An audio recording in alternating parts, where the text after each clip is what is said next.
Bienvenue sur Africa 24 dans cette nouvelle édition de l'Africa Tonight. Voici les titres de l'actualité.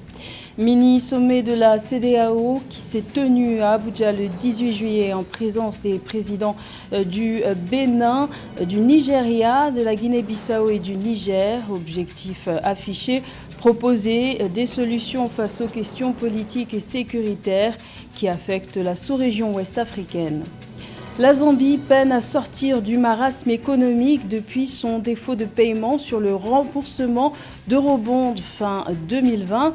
Conséquence, une baisse des investissements a été constatée alors que l'inflation est en hausse. Un ralentissement de la croissance économique est annoncé en 2023. Et dans la région du centre du Cameroun, la future centrale hydroélectrique de Natigal entre dans sa dernière phase de construction. Après la cérémonie de remplissage du barrage le 18 juillet, la mise en service complète de cette infrastructure est annoncée pour septembre 2024. Mais tout d'abord, en Centrafrique, le référendum constitutionnel boycotté par une partie de l'opposition est fixé au 30 juillet. Et à 10 jours de cette consultation, l'autorité nationale des élections a annoncé qu'elle ne comptait pas produire un nouveau fichier électoral pour ce scrutin. L'organe chargé des élections a plutôt invité les électeurs en âge de voter à utiliser les anciennes cartes d'électeurs de 2020-2021. Pour ceux qui auraient perdu leur carte, la possibilité est donnée de voter avec des récépissés. En revanche, pour les nouveaux électeurs qui ont récemment atteint la majorité et ceux qui ont changé de ville, l'organe chargé des élections ne propose aucune solution. Ils ne pourront malheureusement pas remplir leur devoir civique. Rappelons que le projet de nouvelle constitution soumis au vote populaire comprend notamment les dispositions relatives à la double nationalité et au mandat présidentiel illimité qui passe de 5 à 7 ans. Il s'est engagé à faire de la consolidation de la démocratie une priorité en Afrique de l'Ouest. Dès sa prise de fonction le 9 juillet dernier, le président en exercice de la CEDEAO, Bola Tinubu, a reçu à Abuja le 18 juillet ses homologues du Bénin, de la Guinée-Bissau ainsi que du Niger. Objectif affiché, proposer des solutions face aux questions démocratiques et sécuritaires dans la sous-région ouest-africaine. Sujet de la rédaction. La troïka de la CEDEAO était réunie en sommet à Abuja, composée des présidents du Bénin, Patrice Talon, de la Guinée-Bissau, Umaru Sissoko Embalo, et du Nigeria, Bola Tinubu, aussi président en exercice de l'institution sous-régionale. Cette rencontre avait pour objectif d'examiner la situation politique et sécuritaire dans l'espace CEDEAO, notamment dans les pays en transition politique. Le président du Niger, Mohamed Bazoum, ainsi que le président de la commission de la CEDEAO, Omar Aliou Touré, ont pris part à ce rendez-vous. Parmi les résolutions prises, l'ordre de mission confié au président béninois Patrice Talon de renouer le dialogue avec les gens au pouvoir. En ce qui concerne la situation politique, les dirigeants ont passé en revue la transition au Mali, au Burkina Faso et en Guinée. Le président de la République du Bénin aura pour mission d'intervenir dans ces trois pays au nom de la Commission. Les différents membres ont réaffirmé leur engagement à œuvrer pour le maintien de la paix et de la démocratie dans la sous-région, en l'occurrence dans ces trois pays. Le plan d'action dressé par la CEDEAO se concentre sur deux aspects. Politique d'abord, avec une volonté affichée de voir un retour rapide à l'ordre constitutionnel par le biais d'élections transparentes et équitables au Mali, au Burkina Faso et en Guinée. Sécuritaire ensuite, avec l'engagement d'une solution communautaire efficace pour lutter contre l'insécurité, notamment le terrorisme dans la sous-région ouest-africaine, avec la réactivation de la force armée régionale ECOMOG, formée en décembre 2022. Première chose sur nos propres forces. Donc des éléments en fait des différents pays de la CEDEAO, donc une force, la réactivation de la force ECOMOG en fait de la CEDEAO. Seconde chose importante, l'utilisation des ressources propres de la CEDEAO et donc là-dessus un plan de mobilisation de ressources pour financer cette réponse à la crise sécuritaire sera élaboré par le comité technique, sera soumis au chef de l'État de la Troïka avant d'être adopté par la conférence des chefs d'État. Si des questions demeurent sur le financement de l'ECOMOG, sa réactivation apparaît comme urgente, notamment en raison du possible vide sécuritaire qui pourrait suivre le retrait de la MINUSMA au Mali dès le 1er janvier 2024. Yaoundé succède à Kigali, la capitale camerounaise accueille du 18 au 22 juillet la 18e conférence des présidents des parlements africains du Commonwealth, une rencontre qui se tient cette année sous le thème Parlement africain et l'agenda 2063. Les travaux se tiennent sous la direction du Premier ministre camerounais Joseph Dione Gouté, au nom du chef de l'État Paul Biya. Les précisions de Séverin Douke. Pour la 18e édition de la conférence des présidents d'Assemblée d'Afrique du Commonwealth, les parlementaires de 20 pays d'Afrique, membres du Commonwealth, sont réunis à Yaoundé, la capitale du Cameroun. Objectif visé, trouver des solutions locales aux défis de développement que connaît le continent. Le rendez-vous se veut une sorte de partage d'expériences pour favoriser le développement commun des pays africains à travers la promotion de la bonne gouvernance comme vecteur de croissance.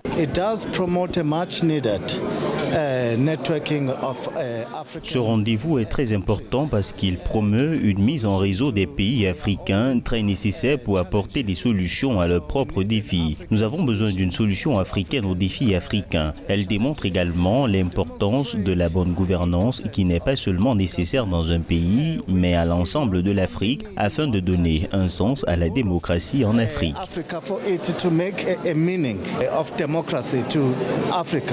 L'autre question en discussion est celle de la sortie de la dépendance aux produits importés, dont les engrais et le blé. Depuis la survenue de la crise russo-ukrainienne, les pays africains sont dans l'impasse. Le coût des engrais nécessaires à la production agricole est de plus en plus élevé et l'approvisionnement en blé se fait de plus en plus rare. Le rendez-vous des parlementaires africains va permettre de mener des réflexions à même d'apporter des solutions durables à ces défis dont dépend la stabilité et le développement de certaines économies.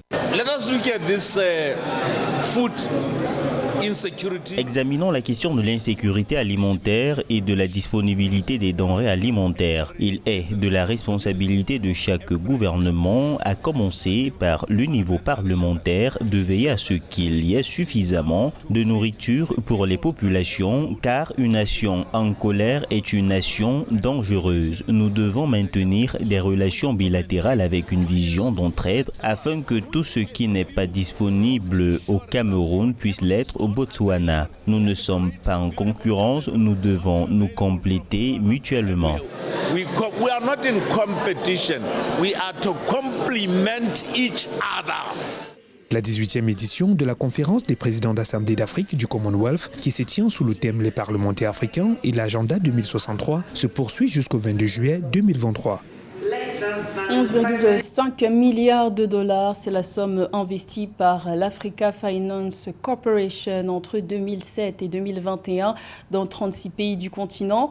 La société financière a récemment indiqué revoir ses objectifs à la hausse pour pouvoir injecter davantage de fonds dans le développement des infrastructures en Afrique. Plus de détails avec Marie-Raphaël Antolo. Dans le souci de favoriser la croissance économique et le développement industriel des pays africains, l'institution financière multilatérale Africa Finance Corporation se donne pour mission quotidienne de développer l'Afrique via le financement de ses infrastructures. Un positionnement d'investissement stratégique, car on sait selon les données de la Banque africaine de développement que le sous-financement des infrastructures peut atteindre et dépasser 100 milliards de dollars chaque année sur le continent. Selon son calendrier des déploiements, l'AFC s'est donné pour prochaine destination le Sénégal, où elle compte appuyer financièrement le gouvernement dans ses projets infrastructurels en cours, notamment celui de la construction du barrage de Sambangalo.